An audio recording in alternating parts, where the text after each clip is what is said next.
scary days ahead of us in Canada as a newspaper in Ottawa, that is the Ottawa Citizen, has uncovered a plot by the Canadian military and the Canadian government to produce CIA-style propaganda with the aim of controlling opinion within the Canadian public.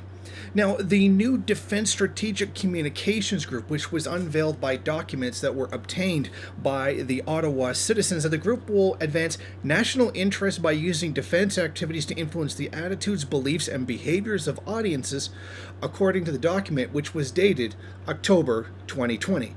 In other words, this is a very new program that is being set up. I mean, this is, not even a month old yet, really. So the target of the audience and then this initiative would be the public. And the whole point is to essentially control the ideas of public and opinion of the Canadian public, and also of foreign populations in countries where the Canadian military is sent, i.e. Afghanistan. Now, some of the aspects of the plan and some of the techniques have actually already been used on Canadian soil to try to control Canadians. It should be noted that the Canadian Armed Forces previously spent $1 million on training public affairs officials on behavior modification techniques of the same sort used by the parent firm Cambridge Analytica. One of the training exercises was to forge letters from the Nova Scotia government to warn the public that wolves were wandering in the province. Office of the Defense Minister Harjit Sajjan has denied that any such plan is in the works. Now, despite his protestations to the contrary, it has been confirmed, even in the papers of the program that already exists, that he says doesn't exist. It has already been said by Brigadier General Jay Jansen, the Director General for Military Public Affairs, said the motto, "Who dares wins," is applicable to strategic communications as it is to warfare. So, despite his claim, this program is already there, and there are already high-ranking officials in support of it. Now, the Ottawa Citizen has reported that a team assigned to Canadian Military Intelligence Unit has monitored and collected information from people's social media accounts in Ontario. This was a previous activity. And during the data collection, the data mining was, quote, needed to help troops who were to work in long-term care homes during the coronavirus pandemic. I'm sorry, what did that have to do with troops working in long-term care facilities during the pandemic? It didn't have anything to do with it. I think this is just a blatant cover. The data was then turned over to the Ontario government with a warning from the team. It represented a negative reaction from the public. In other words, the public was angry about not enough being done about the long-term care facilities, particularly for the elderly, which completely failed in dealing with the coronavirus pandemic due to the cuts primarily made by the Conservative government. Yeah, imagine that. Killing grandma with cuts makes people angry.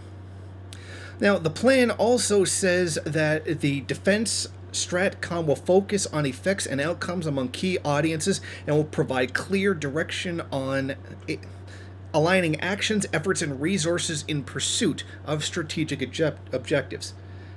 This reads just like a CIA document. This is the kind of thing that the CIA has openly done for many decades, since basically its creation on the OSS.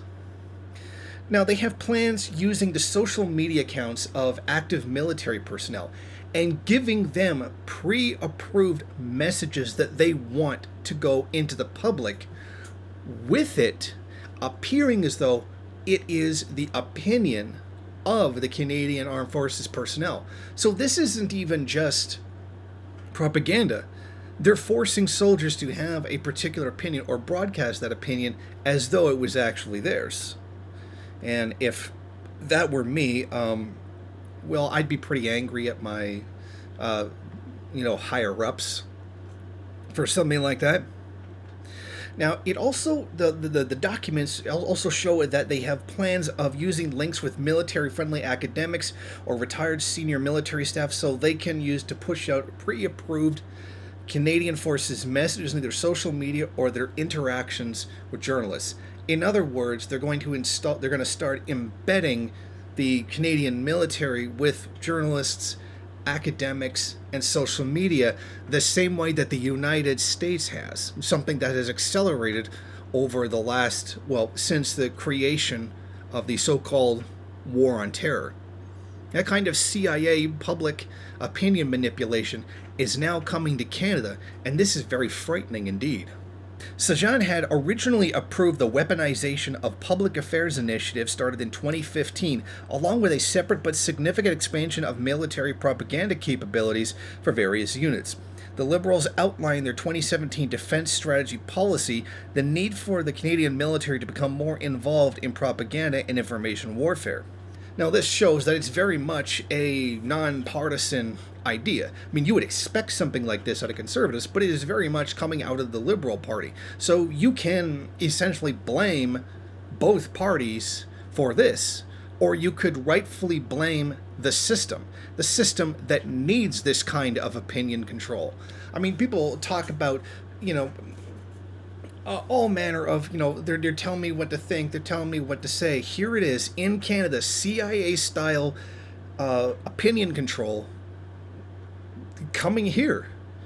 Now, it has long been known that Operation Mockingbird, a CIA program to control public opinion through manipulation of the media, has been in use for some time. In fact, one of its most well-known operatives is Anderson Cooper, who became a part of the program when he was an intern in the CIA. Yes, you can actually research that. It's actually true. It's not a conspiracy theory. He's very proud of that fact. And the links between the known links, I mean, there's been countless books with actual facts, actual documents, actual testimony by people who did it that shows how the U.S. military, I should say the Pentagon, manipulates public opinion into a pro-war, pro-military economy kind of way of thinking. And this has been going on like forever. We were warned of the military-industrial complex how many decades ago? But this kind of public manipulation is now coming to Canada, and apparently has been here since about 2015. And it's something that is going to accelerate, because the problem is that the war in Afghanistan is highly unpopular in Canada. It's the, oh yeah, we support the troops, but we don't support the mission kind of thing, because apparently the troops aren't, the mission is bad, it's horrible, it's a human rights abuse, but the people who are doing it are perfectly good people. That's liberal logic in a nutshell. So, it's very clear that the Canadian government is having a difficulty in controlling public opinion. Now, the thing is, Canadians have frequently have, for the most part, been in line very much with what the government says, or what the government claims that Canada is about, and we've basically very much gone along with it for the most part, as long as we ignore those First Nations people, because they tend to get in the way of that idealized view of what Canada is. The whole saying, we believe in peacekeeping, not policing, which is literally the same thing, has the exact same effect. We just don't do it to the quantity to the United States because we don't have the economy to pay for that kind of thing. Well, it's coming here, and they're bringing U.S. style, the epitome of the things that make the U.S. government the worst government in the world is coming here. And we're going to be a part of it. We're going to start, you're going to see, mark my words, if this does go through and it goes unchecked, if it goes through and it goes unchecked, we're going to start seeing that hyper-nationalistic, Canada, didn't do nothing kind of mentality that you get among many Americans, those who proudly proclaim themselves to be patriots. I mean, Canadians have always been patriots for the most part, but have been very modest about it. We haven't been very much the loud, obnoxious, pro-war and genocide psychopaths that you generally see in the United States. And that seems to be what it is the Canadian government wants to bring here. And this is essentially population control, as there is an increasing dissatisfaction with the Canadian public for the way that the government is run, particularly as it pertains to COVID and the lack of an ability to properly handle it, the lack of leadership on Trudeau to stand up against Trump, all kinds of, complete nonsense. So, these are scary times to be a Canadian, because that kind of tremendously awful CIA style, call it for what it is, mind control, is now coming to Canada. And this is something that every Canadian should be very worried about. Thank you for watching. If you like this program, then please head over to my Patreon page and set up a monthly donation. It's your donations that keep this program running. Also, if you would like, please rate, comment, subscribe, and share in various social media.